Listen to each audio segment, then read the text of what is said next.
Yan, may island na kaming nakikita.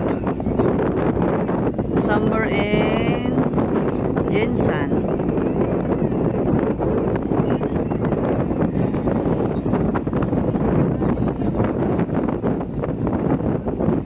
Yan, island siya, isang island. Isang bundok, maliit na bundok.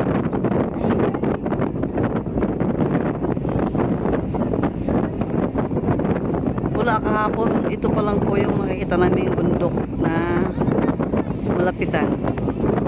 Puro tubig at puro dagat na nakikita namin.